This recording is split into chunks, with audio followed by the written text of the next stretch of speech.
Monsieur Razaf Mimaeff, merci d'être avec nous. L'objectif de cette visite donc à La Réunion, c'est de renforcer la coopération entre La Réunion et Madagascar. On l'a entendu dans le reportage, Madagascar est notamment demandeur de l'expertise réunionnaise en matière de développement agricole. Vous pouvez nous donner des exemples concrets dans quelle activité l'aide de la Réunion pourrait vous être utile, activité agricole?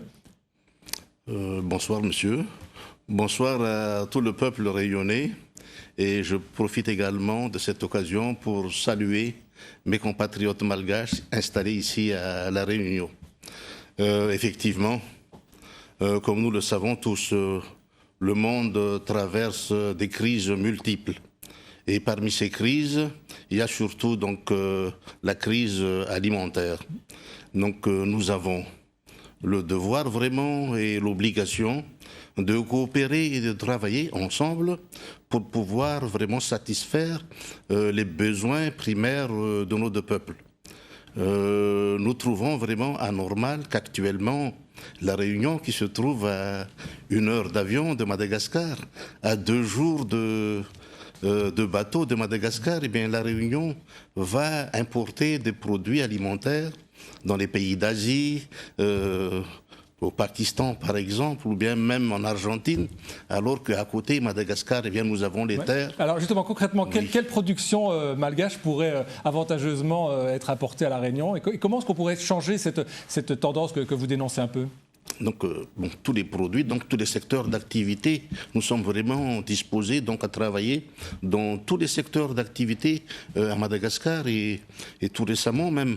On a voté au sein du Sénat et de l'Assemblée nationale malgache des lois sur les investissements, les lois sur les codes miniers. Donc tous ces textes de loi donc permet donc d'éclaircir un peu les relations et de faciliter les relations entre nos deux îles. Mais le domaine particulier donc c'est surtout de pouvoir produire à Madagascar les produits que la Réunion a besoin, surtout sur le plan alimentaire donc, et donner effectivement donc augmenter le pouvoir d'achat de la paysannerie malgache qui a vraiment besoin donc d'avoir un pouvoir d'achat conséquent. Oui. J'ai rappelé que vous étiez le deuxième personnage de l'État. En tant que président du Sénat, vous allez très probablement être amené à assurer l'intérim de la présidence dans les prochains mois, à partir du moment où André Joël sera candidat, ce qui est très probable. Est-ce que vous estimez aujourd'hui que, on dit que vous êtes un proche de l'actuel président, est-ce que vous estimez aujourd'hui que son bilan est bon et que depuis qu'il est là, la vie des Malgaches s'est améliorée? Oui, effectivement. Comme vous le dites, probablement il sera candidat donc début septembre, le 9 septembre. Il devrait démissionner, donc c'est d'après la Constitution, et c'est le président du Sénat qui devrait assurer l'intérim.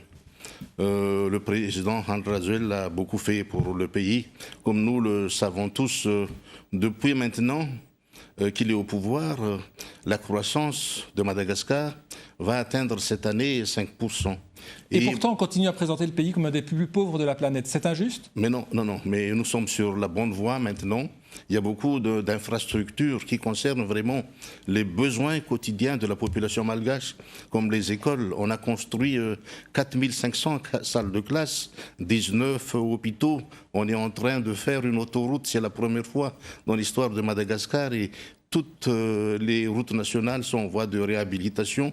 Nous sommes vraiment sur la bonne voie, donc, et nous espérons qu'avec les taux de croissance qui dépassent les 4%, ces taux de croissance successifs permettra à terme d'augmenter le pouvoir d'achat de la population malgache. Un mot, Monsieur le Président, des Jeux des îles. Vous savez, ça débute dans moins de 3 semaines. On a beaucoup dit que Madagascar n'était pas prête. Vous pouvez rassurer les sportifs réunionnais ce soir? Eh bien, effectivement, dans quelques mois, il y aura Madagascar, donc quelques semaines, c'est dans 3 semaines les Jeux des îles. Tous les, oui, c'est au mois d'août, oui. Toutes les infrastructures sportives sont déjà en voie de finition. Nous sommes prêts à accueillir. C'est un événement essentiel donc pour la vie des îles de l'océan Indien, et nous sommes prêts à accueillir les sportifs de l'océan Indien et surtout donc nos frères rayonnais.